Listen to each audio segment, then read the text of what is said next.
ಸ್ವಾಗತ. ಇವತ್ತು ಪಡ್ಲುಕಾಯಿಲಿ ಹಸಿ ಮಸಾಲೆ ಇಟ್ಟು ಕೂಟ್ ಮಾಡಿದ್ದೀನಿ. ಬನ್ನಿ ಮುಂದೆ ವಿಡಿಯೋದಲ್ಲಿ ಹೇಗೆ ಮಾಡೋದು ಅಂತ ನೋಡೋಣ. ನಮ್ಮ ಚಾನೆಲ್ನ ಫಸ್ಟ್ ಟೈಮ್ ನೋಡ್ತಿರೋರು ಸಬ್ಸ್ಕ್ರೈಬ್ ಮಾಡೋದು ಮರಿಬೇಡಿ. ಲೈಕ್ ಮಾಡಿ, ಶೇರ್ ಮಾಡಿ, ಕಮೆಂಟ್ ಮಾಡಿ. ಕಡಲೆಬೇಳೆ ಹಾಕೊತಾ ಇದ್ದೀನಿ, ಪಡ್ಲುಕಾಯಿ ಹಾಕೊತಾ ಇದ್ದೀನಿ, ಸ್ವಲ್ಪ ಉಪ್ಪು, ಇದು ಮುಳುಗಷ್ಟು ನೀರು ಹಾಕೊತಾ ಇದ್ದೀನಿ. ಇವಾಗ ಒಂದೆರಡು ವಿಜಿಲ್ ಕೂಗಿಸ್ಕೊಂಡ್ಬಿಡೋಣ. ಎಣ್ಣೆ ಹಾಕೊತಾ ಇದ್ದೀನಿ, ಒಂದು ಸ್ವಲ್ಪ ಧನಿಯಾ ಹಾಕೊತಾ ಇದ್ದೀನಿ,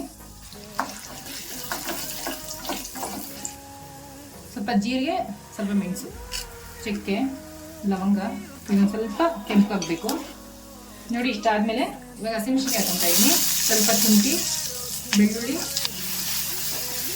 ಈರುಳ್ಳಿ ಹಾಕೊತಾ ಇದ್ದೀನಿ. ಈರುಳ್ಳಿ ಇಷ್ಟು ಫ್ರೈ ಆದಮೇಲೆ 2 ಟೇಬಲ್ ಸ್ಪೂನು ಗಸಗಸೆ ಹಾಕೊತಾ ಇದ್ದೀನಿ. ಇದೊಂದು ಚೂರು ಬಿಸಿ ಆಗಬೇಕು ನೋಡಿ. ಇಷ್ಟು ಬಿಸಿ ಆದಮೇಲೆ ಟೊಮೊಟೊ ಹಾಕೊತಾ ಇದ್ದೀನಿ. ಟೊಮೊಟೊ ಚೆನ್ನಾಗಿ ಸ್ಮ್ಯಾಶ್ ಆಗಬೇಕು, ಅಲ್ಲಿ ತನಕ ಫ್ರೈ ಮಾಡ್ಕೋಬೇಕು ನೋಡಿ. ಟೊಮೊಟೊ ಸ್ಮ್ಯಾಶ್ ಆದಮೇಲೆ ಒಂದು ಸ್ವಲ್ಪ ಕೊತ್ತಂಬರಿ ಸೊಪ್ಪು ಹಾಕೊತಾ ಇದ್ದೀನಿ ನೋಡಿ. ಇವಾಗ ಆಗಿದೆ, ಸ್ಟವ್ ಆಫ್ ಮಾಡ್ಕೊಂಬಿಡೋಣ. ತೆಂಗಿನಕಾಯಿ ಹಾಕೊತಾ ಇದ್ದೀನಿ, ಹುರಿದಿಟ್ಕೊಂಡಿದ್ರೆ ಅದರಲ್ಲಿ ತಣ್ಣಗಾಗಿದೆ, ಅದನ್ನು ಹಾಕೊತಾ ಇದ್ದೀನಿ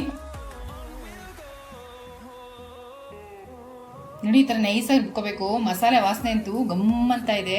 ಎಣ್ಣೆ ಹಾಕೊತಾ ಇದ್ದೀನಿ, ಎಣ್ಣೆ ಕಾದಿದೆ, ಸಾಸಿವೆ ಹಾಕೊತಾ ಇದ್ದೀನಿ 1 ಟೇಬಲ್ ಸ್ಪೂನು, ಸ್ವಲ್ಪ ಜೀರಿಗೆ, ಕರ್ಬೇವಿನ ಸೊಪ್ಪು, ರುಬ್ಬಿಟ್ಕೊಂಡಿದ್ರೆ ಆ ಮಸಾಲೆ ಹಾಕೊತಾ ಇದ್ದೀನಿ.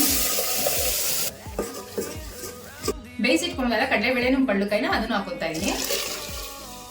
ಒಂದ್ಸಲ ಮಿಕ್ಸ್ ಮಾಡ್ಕೊಂಡ್ಬಿಡೋಣ.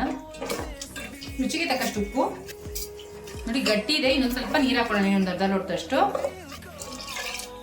ಇದು ಹಸಿ ವಾಸನೆ ಹೋಗೋವರೆಗೂ ಕುದಿಸ್ಕೋಬೇಕು.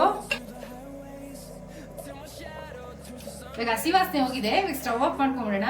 ಇವಾಗ ಸಾಂಬಾರ್ ರೆಡಿ ಆಗಿದೆ ತಿನ್ನಕ್ಕೆ.